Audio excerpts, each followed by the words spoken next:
Alright, so before we start this video, I'd like to say a quick thing about Sleepaway Camp and my wonky rating system. So, let's start off, okay.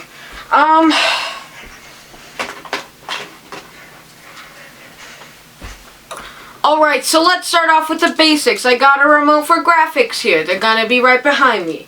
So, this golden ticket, I used to say it was a what? And a golden ticket is a 7.5 to an 8. That's wrong! It's now only an 8 out of 10 to a 9 out of 10. So this thing, this thing right here, it's called a trophy. You know what it's for? It used to be a what? A trophy is an 8.5 out of 10 to a 10 out of 10. No. Instead, it's just a 9.5 out of 10 because it used to be just a silly participation award. You know what? It's not that anymore. You know what this is? You know what this is? That's an Office reference. You gotta catch it. This is a 9.5 out of 10 to a 10 out of 10. And Sleepaway Camp was a 7.5 out of 10. I said it was a golden ticket. Now, since a golden ticket's not that anymore, you're saying, so is it at least still a 7.5 out of 10? Actually, I'm not sure if you're saying that. Well, it's not. Instead, I did a little bit of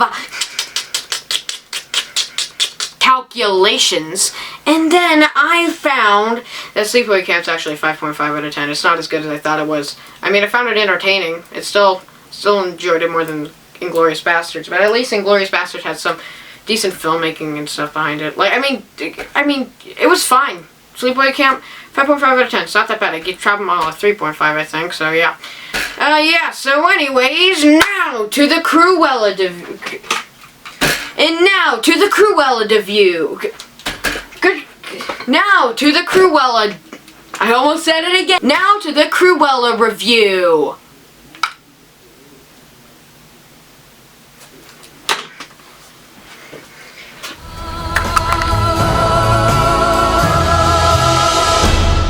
Extreme close-up. Whoa! That's a Wayne's World. That's a Wayne's World reference.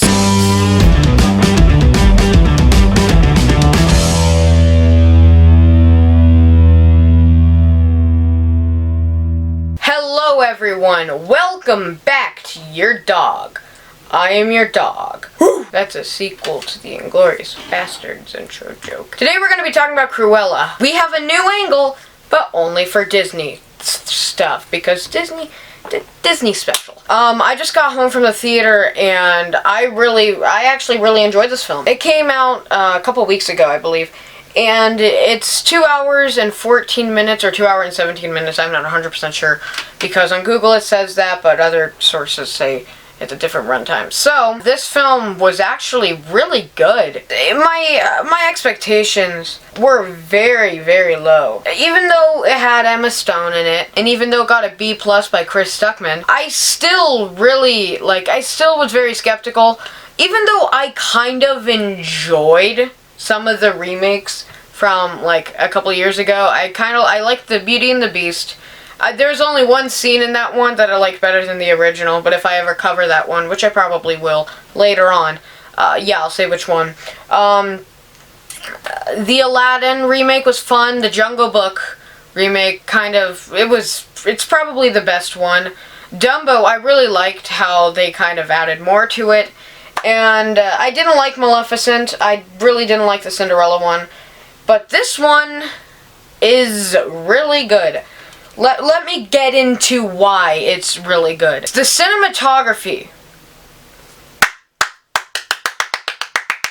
It's beautifully shot. I mean, there's one scene where she's driving home on like a little motorcycle thing. I don't know what it's called, maybe a moped. And the camera, it does that weird thing where it does that weird warp. And they did it in Reservoir Dogs too.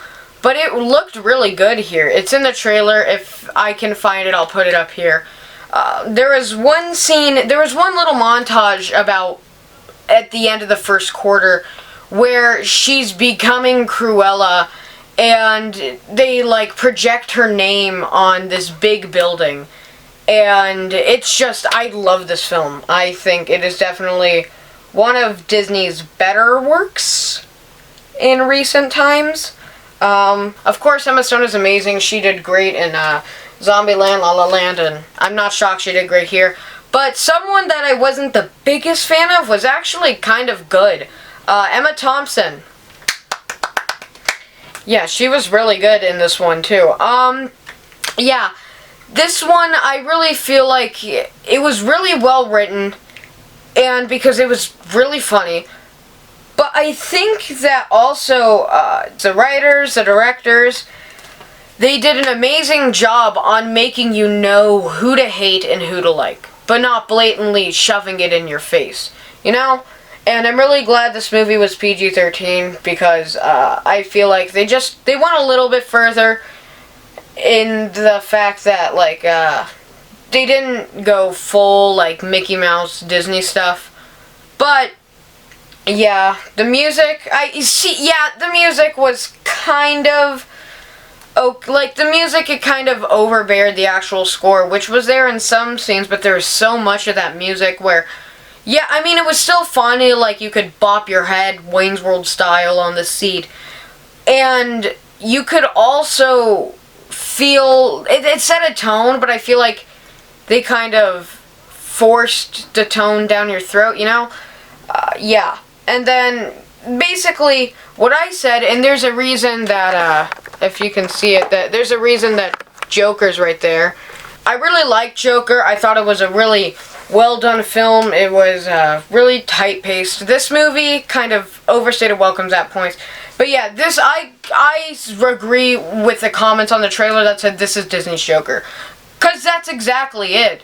If you're expecting something incredibly unique, you'll get this.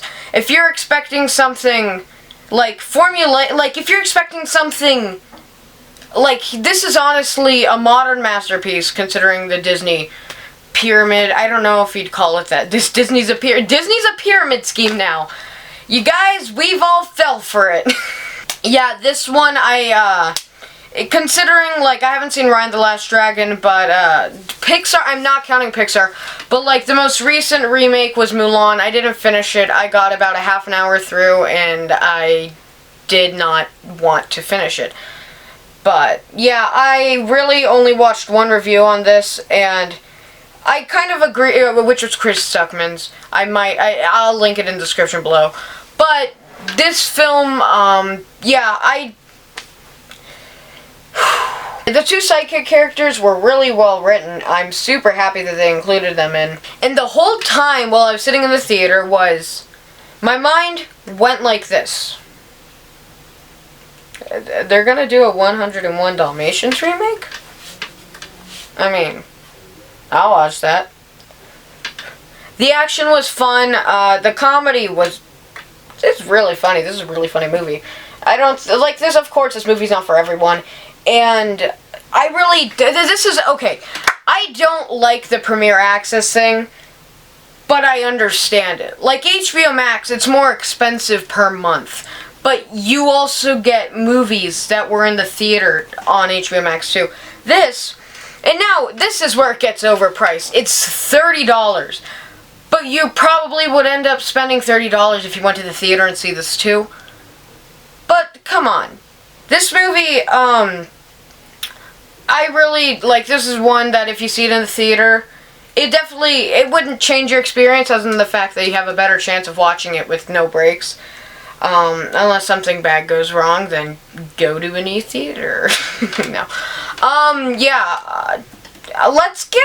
Okay, now I'm gonna get into spoilers. If there's chapters, then just click on it, and the time code will be right here for when you skip. So, alright, let's get straight into spoilers. The ending of this went way too fast. There are so many scenes where you were expecting the end, but you know, since there's 101 Dalmatians, that she's not gonna die. Even though the opening monologue is kind of like that.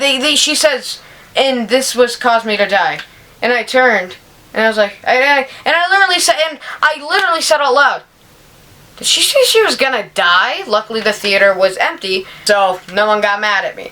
But I feel like, so speaking of the opening, they jump straight into it. You get the logo, and then they don't stop. The movie's not like a start and stop. It's just like, it's not like, I'm gonna use coaster terminology, it's not like full throttle. I'm talking Magic Mountain. It's kind of like X2, where you drop and you don't stop till the end. And even then, at the end, the end credit sequence is amazingly edited. There is no front title card, I don't think. I don't think there was a title card. But yeah, great movie. Plot twist time. This is spoilers. This movie, so much of Disney's Joker that they even stole the plot twist. So if you didn't know, there's also spoilers for Joker 2. Joaquin Phoenix's character, Arthur Fleck, is Bruce Wayne's half-brother and Thomas Wayne's son. And this movie kind of took that, where they made Cruella the Baroness's daughter. Come on. Yeah, I mean, I said, what? Like, and then, at the end, when she's getting pushed off the balcony, but no, she has a parachute, I kind of thought that was stupid. But what I noticed was that some of this stuff kind of felt a little wonky, and like just a little too over the top, but then I realized, from narration, this is from her perspective. We're seeing it through her eyes. So she's telling us a story, and we're seeing the word she is telling. So if something's super over the top, it's over the top. But yeah, the Baroness, Emma Thompson did an amazing job at making us hate her. Yeah, I really don't know what else to say. This movie is truly great. Yeah, Cruella. Yeah, if you didn't see the opening of it, I kind of changed my rating system just a little bit. But yeah, that's all I have to say about Cruella. Go see it, and now it's time for the rating. So, does it get a golden ticket or a trophy? So, since I already explained it in the beginning, I don't need to explain it here. Cruella, I give an 8 out of 10. 8 flat.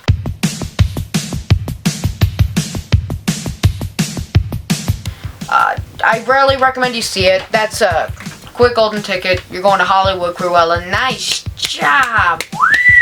Yeah, no. So yeah, go see it. Don't buy it on Disney Plus. If you have a theater open near you, I rarely recommend you go see it. You can buy it on Disney Plus. Do whatever you want. Anyways, thank you guys so much for watching, and I have a video coming out soon. I'm not 100% sure when. Once again, thank you guys so much for watching, and goodbye. And goodbye. There we go.